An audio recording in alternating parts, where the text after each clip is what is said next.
तो आप देख सकते हैं, ये नाग समझ चुका है कि ये अपने जंगलों में आ गया है और इसलिए इतना उत्तेजित है। इसको पता है कि अपने जंगलों में है। देखिए कितना ज़्यादा एनर्जी से भरा हुआ है और बिल्कुल तुरंत बाहर निकल जाना चाहता है। जहरीला नाग है, बहुत ही खूबसूरत बच्चा, जुवेनाइल है। और हम कहाँ हैं? हम हैं चंबल के उस पठार पे जहाँ कोई आता जाता नहीं। और ये परफेक्ट जगह होगी जहाँ पे मैं सांप को छोड़ूं।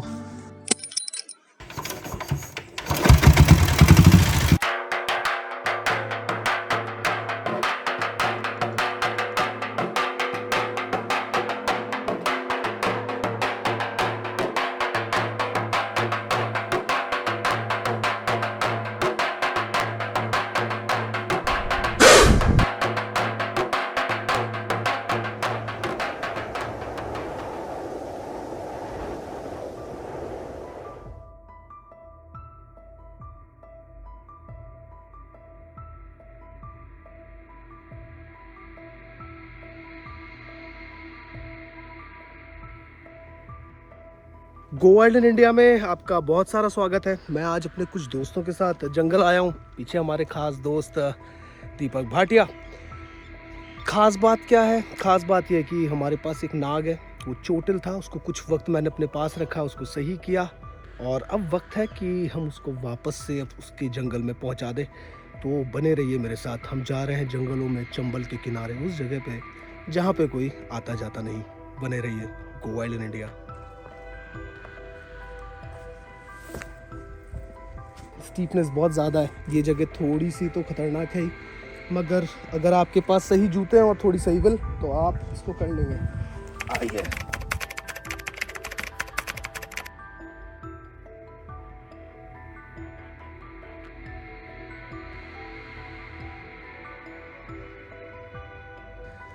तो देखिए हम वहाँ से ऊपर से चंबल की कराइयों से उतर के नीचे आए हैं और अभी हमें जाना है वहाँ नीचे चंबल के पास में। और यहाँ पर कुछ ग्रिफिन्स की कॉलोनी है, तो हम कोशिश करेंगे कि हम उनकी नेस्टिंग देख पाएँ। बने रहिए। और हाँ, एक चीज़, यहाँ पे हमें नहीं जाना है, यहाँ है भालुओं का खतरनाक इलाका।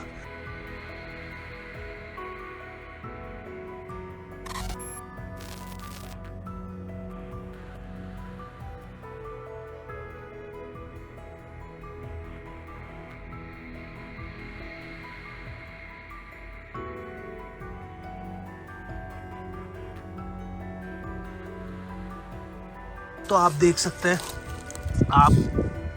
ये नाग समझ चुका है कि ये अपने जंगलों में आ गया है और इसलिए इतना उत्तेजित है। इसको पता है कि अपने जंगलों में है।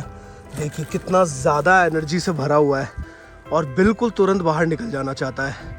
जहरीला नाग है, बहुत ही खूबसूरत बच्चा, जुवेनाइल है। और हम कहाँ हैं?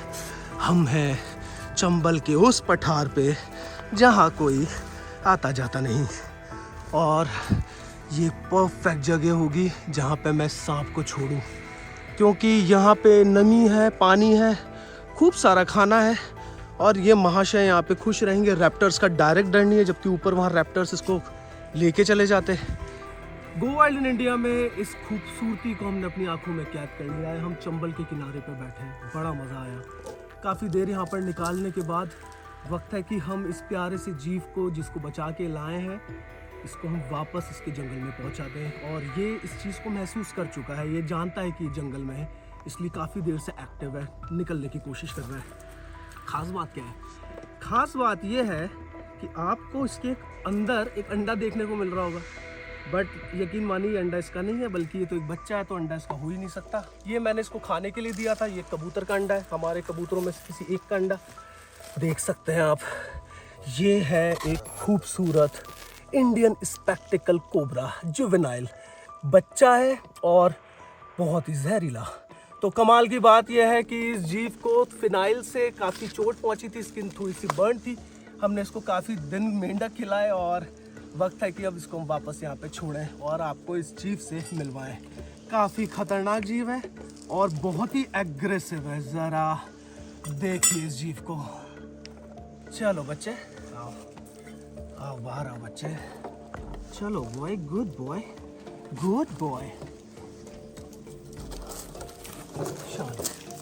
यहीं रुकेंगे दोस्त, हम यहीं रुकेंगे। खास बात यह है कि ये न्यूरोटॉक्सिकली चार्ज एक जीव है। प्रकृति ने इसको न्यूरोटॉक्सिन जहर दिया है। इसका मतलब ये है कि जब ये आपको काटता है तो विद इन 20 से 25 मिनट के अंदर अंदर आपकी तंत्र प्रणाली यानी कि नर्वस सिस्टम वो टूटने लगता है, दिमाग से आपका संबंध वो ख़त्म होने लगता है। और ये छोटे कोबरा एक बड़े कोबरा से ज़्यादा खतरनाक इसलिए भी हो जाते हैं क्योंकि इन्हें पता ही नहीं है कि एक जीव में आखिर इनको कितना ज़्यादा ओके बॉय। तो बेसिकली इनको पता ही नहीं है कि किसी भी जीव के अंदर इन्हें कितना ज़्यादा जहर इंजेक्ट कर देना है, और ये बहुत सारा इंजेक्ट कर देते हैं। और इसी वजह से एक छोटे बच्चे की कोबरा की बाइट काफ़ी फैटल होती है, जानलेवा होती है। वेल, खास बात यह है कि ये अभी भी काफ़ी जाने ले सकता है और अपने जंगल में इन्हीं जगहों पर ये काफ़ी सुरक्षित रहेगा। हम इसको ऊपर इसलिए नहीं छोड़ सकते थे क्योंकि ऊपर रैप्टर्स का बहुत ज़्यादा कहर है। हम इसको वहाँ छोड़ते तो पक्का यकीनन कोई रैप्टर इसको ले जाता, मगर यहाँ पे जहाँ ये डीप जंगल में चंबल के पास रहेगा, इसके पास खाने को भरपूर चीज़ें हैं। बहुत बड़ा, बहुत ही खूबसूरत जंगल। वक्त है कि मैं आपको इस जीव से थोड़ा पास से और मिलाऊं। आप देख रहे हैं कि ये एक ग्रे कोबरा है। अभी मिट्टी सा रंग इसका आपको देखने को मिलता है, मगर समय के साथ ये काला हो जाएगा, काफ़ी काला। और इनमें कई सारे पैटर्न्स आपको देखने को मिलते हैं। तो इसका पैटर्न है, हमें बड़ा मार्क देखने को मिलता है पीछे, जिसको हम बोलते हैं स्पेक्टिकल, और इसी वजह से इस नाक का नाम पड़ा है स्पेक्टिकल कोबरा। खास बात यह है कि कोबरास में आपको कई जात पैटर्न्स देखने को मिलते हैं, जिसको हम मॉफ्स बोलते हैं। कई में आपको डबल स्पेक्टिकल देखने को मिल सकता है, किसी में रंग कुछ, किसी में एक ही मोनोकल्ड कोबरा भी आपको देखने को मिल सकता है, जिसको हम हिंदी में चंद्रनाक कहते हैं। तो बहुत ही खूबसूरत जीव है और इस वक्त ये यहाँ पर रिलीज होके काफ़ी मन को अच्छा करने वाला है, अपने तंदुरुस्त होगा वापस से। हालांकि मैंने इसका बहुत ध्यान रखा, इसको कई बार मेंढक खिलाए, मगर इस नटखट ने कई बार मेंढकों को मार दिया मगर खाया नहीं। पर देखिए ज़रा, मैं कोबरास को देख के हमेशा ही आकर्षित होता हूँ। आखिर सांपों में अगर सबसे ज़्यादा कोई खास सांप है जो बहुत ही डार्क है, जिसके बारे में हम लोग अभी भी बहुत कम जानते हैं, वो यही सांप है, स्पेक्टिकल कोबरा। इनकी आयु, इनकी एज को लेकर भी आज तक बहुत सारी चीज़ों है जिनके बारे में पता नहीं है। वैसे इस सांप की उम्र कोई ज़्यादा 30 साल तक बताया जाता है, कोई 35, मगर ऐसा भी देखा गया है कि कैप्टिविटी में कोबरा 60 साल तक भी चले हैं। तो ये जीव बहुत डार्क है। और यजुर्वेद में भी आपको इसका वर्णन देखने को मिलता है, जहाँ पे आप जब किसी चीज़ को सिद्ध करना चाहते हैं, किसी बड़ी तपस्या को, उसके लिए इंसानी शरीर काफ़ी नहीं है और आप मंत्र उच्चारण से अपनी सोल को कन्वर्ट करते हैं और सबसे पहले किसी नाग में परिवर्तित कर लेते हैं, ताकि आपकी वो जर्नी, आपका वो तप कंटिन्यूएशन में बना रहे। हालांकि मेरी बातें सुनकर आप लोगों को कुछ चीज़ें इररिलेवेंट लग रही होंगी, मगर मैं ये मानता हूँ कि इस प्रकृति में कुछ भी घट सकता है, कुछ भी हो सकता है, तो ये क्यों नहीं। तो आइए हम इस भोलेनाथ के प्यारे बच्चे को इस प्रकृति में वापस लौटा देते हैं। ये इसके लिए बहुत ही अच्छी जगह है। मुझे उम्मीद है कि तुम बहुत बहुत मज़े करोगे मेरे दोस्त, और कुछ ही वक्त में शायद केचुली अपनी उतारेगा। जाओ मेरे नन्हे दोस्त।